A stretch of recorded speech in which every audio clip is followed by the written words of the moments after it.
Ce match qui s'annonçait bouillant entre les Montpelliérains et le Stade Toulousain, fort de 2 victoires.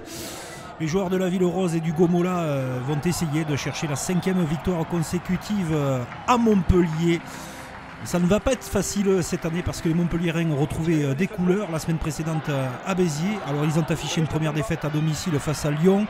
Interdiction pour les Montpelliérains de s'incliner face aux champions d'Europe et champions de France. Et Montpellier va afficher un bel état d'esprit dans un match qui ne va pas atteindre les sommets clairement. On va voir ensemble qu'il y a eu de très très belles choses de part et d'autre. Alors peut-être des mauvais choix aussi.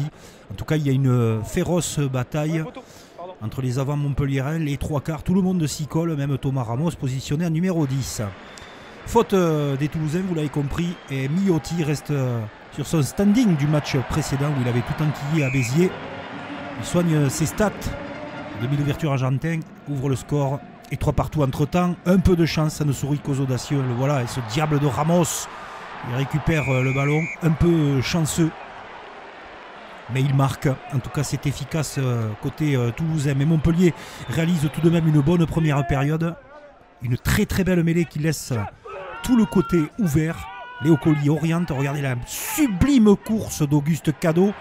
Et qui retrouve à l'origine, ben oui c'est lui, Léo Colli, qui fait exploser Montpellier les 6. On peut apprécier ce départ de mêlée, cette action et le stade qui affiche comble à Montpellier. Ça fait du bien aux Sistes. Regardez cette course magnifique de l'ancien Biarro, Auguste Cadeau, depuis 2 ans à Montpellier maintenant, qui resserre Léo Colli. Les Toulousains sont pris, malgré le retour du dernier défenseur. Seconde période, alors c'est le match des mauvais choix, on peut tenter des pénaltouches.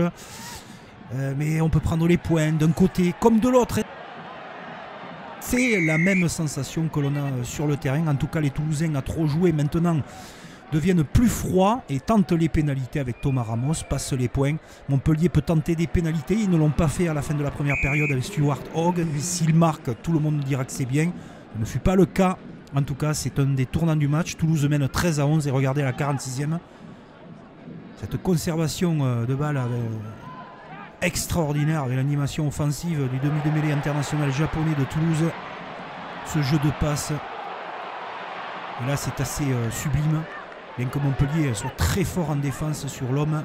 Regardez, sur Jack Willis, on repousse, gros caramel, on conserve le sens, l'évitement pour attendre le soutien, on renverse le sens une fois de plus. Et là ça pique, ça fait mal, il y a le latite, il y a le capot ouvert et surtout les passes.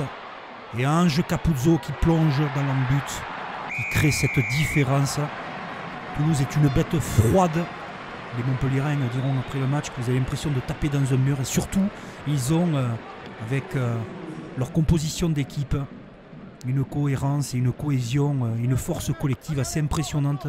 Parce que Montpellier fait de très très bonnes choses. Mais la victoire va revenir au Stade Toulousain, qui est en roue libre dans ce début de championnat. 3/3 pour eux. Pour Montpellier, il va falloir réagir. 2 défaites à domicile.